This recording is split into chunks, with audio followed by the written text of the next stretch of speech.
The breaking of ancient seals. The galactic assembly hall stretched upward like a crystalline mountain, its walls catching and refracting the light of 1,000 different star systems displayed in holographic glory above the gathered representatives. Species from every corner of the known galaxy had assembled here on Neutral Station 7, but today's session carried a tension that made even the most composed diplomats shift uneasily in their designated areas. At the center of the vast chamber, Elder Thok of the Preservers stood hunched beneath the weight of 10,000 years of life. His species had witnessed the rise and fall of countless civilizations, and their warnings had saved the galaxy more times than most could count. Today, however, his ancient voice trembled not with age but with genuine fear as he addressed the assembly. The Forbidden Zone must remain sealed. This is not a request, not a suggestion, but a plea from those who remember. The boundaries were set for reasons that transcend your current understanding. Whatever ambitions drive you toward those dead systems, abandon them. Some doors once opened cannot be closed again. Commander Vex of the Zalathi Empire stood in stark contrast to the Elder. Young by galactic standards, his species had achieved faster-than-light travel only 3 centuries ago. Yet they had already carved out a significant portion of the Outer Rim through aggressive expansion and brilliant military tactics. His scales shimmered with barely contained energy as he responded to what he saw as superstitious nonsense. The Zalathi Empire recognizes no forbidden zones based on ancient fears. We have mapped every danger in this galaxy, from black holes to quantum storms. Our science has conquered challenges that your ancestors deemed impossible. These quarantine beacons around the dead systems represent technology, resources, and territory that could benefit billions. We will not be held back by ghost stories. The assembly erupted in discussion. Some species sided with the Preservers, their own histories filled with cautionary tales about the Forbidden Zone. Others, particularly the younger spacefaring civilizations, aligned with the Zalathi, seeing opportunity where others saw danger. The debate raged for hours, but when the vote was called, the result was narrow yet decisive. The exploration of the Forbidden Zone would proceed, despite the warnings. 3 cycles later, the Zalathi exploration fleet arrived at the edge of the quarantine field. The beacons were ancient, older than any known civilization, yet they still pulsed with power drawn from zero-point energy sources that modern science could barely comprehend. Each beacon broadcasted the same message in over 10,000 languages, most of them long dead. The translation was always the same simple warning repeated endlessly. Do not wake them. Do not break the seals. Humanity sleeps for the safety of all. Commander Vex studied the readings from his flagship's bridge. His science officer, a brilliant Zalathi named Cora, had been analyzing the beacon network for days. The technology was remarkable, self-repairing, self-sustaining, designed to last until the heat death of the universe if necessary. But it was also vulnerable. The Zalathi had found a frequency modulation that could disrupt the containment field just long enough for ships to pass through. The system beyond the beacons was eerily quiet. No radio signals, no energy signatures except for the faint warmth of a dying star. 3 planets orbited in perfect silence. The first was a gas giant, unremarkable except for the massive defensive platforms drifting dead in its orbit. The second was stripped bare, its surface scarred by what looked like planetary-scale mining operations. The third was rust-red, smaller than most inhabited worlds, but covered in structures that disappeared beneath its surface. Mars, the ship's archaeological specialist whispered, reading from ancient star charts that predated the Forbidden Zone's establishment. They called it Mars. The humans lived primarily on the 3rd planet, Earth, but Mars was their first colony. Earth itself was hidden behind the star, but long-range sensors showed it as a ball of green and blue, overgrown with life but showing no signs of technology or civilization. Whatever had happened here, nature had reclaimed the human homeworld completely. But Mars was different. Mars had been preserved, whether by design or accident, its thin atmosphere and cold temperatures creating a perfect tomb for whatever lay beneath. The first excavation team landed near what appeared to be a major population center, its towers and domes cracked but still standing after millennia of abandonment. But the real discovery came when they detected power signatures deep underground, faint but steady like a heartbeat in the darkness. Following the signals led them through maintenance tunnels and emergency shelters, each one marked with symbols that the translation matrices identified as warnings. Danger. Authorized personnel only. Cryogenic storage. Do not disturb. Cora was the first to understand what they had found. Commander, these are not ruins. These are preservation vaults.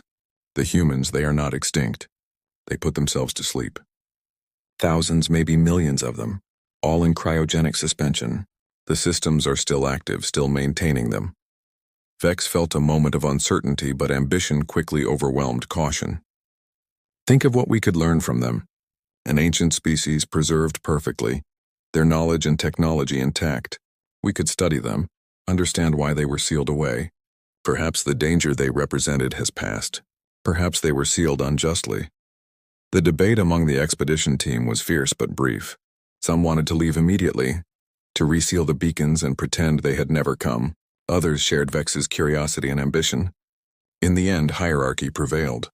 Vex was commander and his orders were absolute. They would investigate further. They would access the preservation vaults. They would learn the truth about humanity.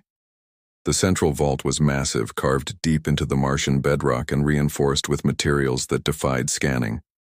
The doors were sealed with both physical and energy barriers, but nothing the Zalathi cutting tools could not handle. As each layer fell away, the warnings became more urgent, more desperate.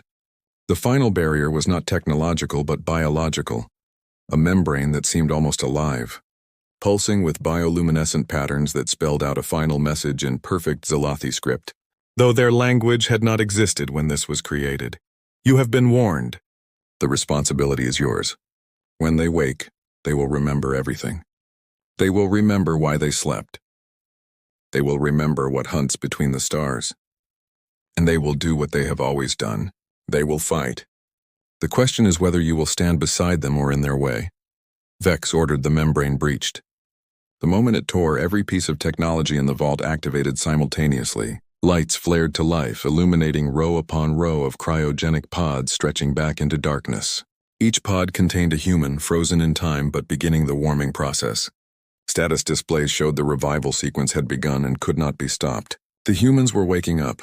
In the first pod, eyes opened. Blue eyes that held intelligence, confusion, and something else that made every Zalathi step back involuntarily. These were not the eyes of a species that had given up or been defeated. These were the eyes of warriors who had chosen to sleep, waiting for the right moment to wake. The humans' lips moved, forming words in a language the translators recognized as ancient Earth basic. Where are they? How long has it been? Are the Corvins back? Commander Vex had sought to claim the secrets of an ancient species. Instead, he had awakened something that had voluntarily imprisoned itself for the safety of a galaxy that did not yet exist when they made their choice.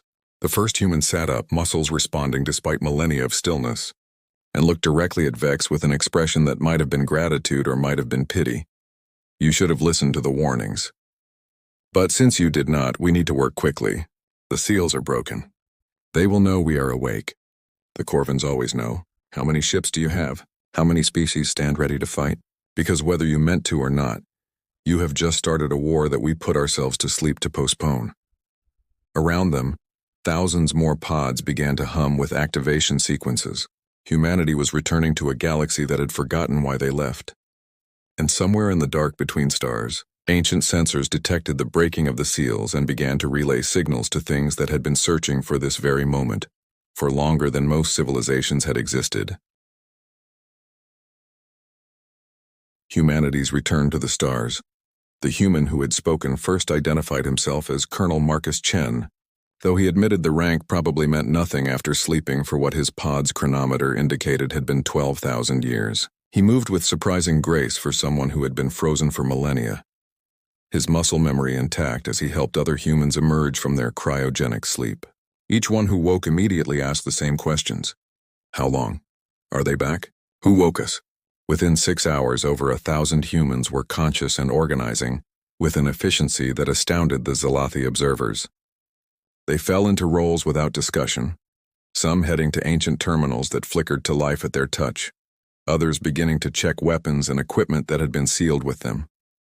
It was not chaos but careful orchestration, like watching a machine begin to function after being paused mid-operation. Cora approached Colonel Chen with a mixture of scientific fascination and growing concern. Your species chose this? You put yourselves to sleep deliberately? But why? What could drive an entire civilization to such extremes? Chen's expression was grim as he pulled up a holographic display from one of the terminals. The image that appeared showed the galaxy as it had been 12 millennia ago, but with vast sections marked in spreading red like an infection. The Corvin swarm. They are not from this galaxy, maybe not from this dimension. We never figured that out. They consume everything. Not just biological matter, but energy, technology, even the quantum foundations of space itself. They learn, adapt, and spread exponentially.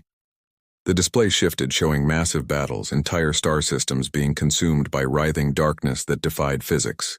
Humanity had fought them for 300 years, developing weapons and tactics that could slow them but never stop them. Every victory was temporary, every defeat permanent. Worlds fell, species were erased, and the galaxy itself was dying. We realized we could not win through conventional warfare. The Corvins adapted to everything we threw at them. But we discovered something. They have a hibernation cycle, triggered by the absence of certain energy signatures. Specifically, the unique quantum resonance produced by human consciousness. We were their primary targets because something about us attracted them like nothing else in the galaxy. So we made a choice. We would remove ourselves from the equation. Vex interrupted, his scales shifting to a pattern of disbelief. You are saying your entire species committed suicide to save a galaxy you would never see again? Not suicide, Chen corrected. Strategic withdrawal. We knew the Corvins would eventually enter their dormant phase without us to hunt. We calculated it would take 10 to 15,000 years. During that time, new civilizations would rise, hopefully advanced enough to fight them when they returned. We sealed ourselves away with everything we had learned about fighting them, waiting for someone to wake us when the time came. Though honestly, we had hoped it would be under better circumstances than a curious exploration team. As if summoned by the discussion, every human in the vault suddenly stopped what they were doing. Their heads turned in unison toward the ceiling, eyes unfocused as if listening to something only they could hear. Chen's expression went from grim to urgent. They know, the Corvins know we are awake. How many ships did you say you brought? How fast can your fastest vessel reach the galactic core to warn the assembly? The evacuation from Mars was chaotic but organized. Humans worked alongside confused Zelathi, transferring equipment and weapons that had waited 12,000 years to be used again. The technology was different from anything the modern galaxy had seen. Not more advanced necessarily, but designed with a specific enemy in mind. Weapons that attacked on dimensional frequencies, shields that existed partially outside normal space, and detection systems that could track things that should not exist. During the journey back to assembly space, the humans shared their history freely. They had been a young species when the Corvins first appeared, barely 2 centuries into their space age. The initial attacks had nearly destroyed them, but humans had something unique. They could perceive the Corvins in ways other species could not, seeing patterns in their behavior that allowed for prediction and counter-strategy. More importantly, humans could hurt them. Something in human weapons technology, a quirk of their development path, created energy signatures that the Corvins could not fully adapt to. The Galactic Assembly reconvened an emergency session as the Zelathi fleet returned with their unexpected cargo. The sight of actual humans, the mythical species from the Forbidden Zone, walking into the assembly hall created pandemonium. Elder Thok of the Preservers was the only one who remained calm, his ancient eyes studying the humans with what might have been relief. So the sleepers wake at last. We had hoped you would rest longer, that perhaps the danger would pass without your return being necessary. But the young are ever eager to open doors better left closed. Colonel Chen addressed the assembly with a bearing that commanded attention, despite his species' long absence. The Corvin swarm will arrive at the galaxy's edge within 3 standard rotations. They have been moving through dark space, waiting, searching for the signal that would indicate human presence. That signal has now been sent. Every civilization in this galaxy has a choice to make. Stand and fight with us, or evacuate to another galaxy and hope the Corvins do not follow. The assembly erupted in questions, demands, and denials. Many representatives refused to believe that such a threat existed. Others demanded proof. The humans provided both. They activated ancient monitoring stations that had been dormant for millennia, revealing the approach of something vast and terrible. The Corvin swarm had grown during its hibernation, feeding on dark matter and the quantum foam of empty space itself. It was no longer just a threat to the galaxy, but to local space itself. Preparations began immediately. The humans worked with a desperate efficiency, training other species in anti-Corvan tactics, upgrading ships with hybrid technology, and establishing defensive positions at key points throughout the galaxy. They were teachers and warriors, sharing 12,000 years of preserved knowledge in weeks. Some civilizations embraced the partnership immediately. Others resisted until the first Corvan scouts appeared at the galaxy's edge. Twisted things that should not exist, destroying 3 survey ships before anyone understood what was happening. The Battle of the Rim would be remembered as the moment the galaxy truly united. Humans led the charge, their ancient warriors adapting to modern ships with surprising ease. The Corvans had evolved during their hibernation, but so had human tactics, preserved and refined in simulation for millennia. The fight was brutal, with entire fleets being consumed by Corvan harvester units. But for every adaptation the swarm made, the humans had a counter-strategy ready. It was Commander Vex who noticed the crucial pattern. The Corvans were not just hunting humans, they were fleeing from them. Every engagement where humans took the lead, the swarm pulled back slightly as if remembering ancient defeats. The realization changed everything. Humans were not just soldiers in this war, they were weapons, their very presence a deterrent to an otherwise unstoppable force. The war raged for 6 months, pushing the Allied forces to their limits. Worlds burned, billions died, but slowly, inexorably, the Corvans were pushed back. The final battle took place at the site of humanity's last stand 12,000 years ago, a dead system where the quantum scars of ancient weapons still lingered.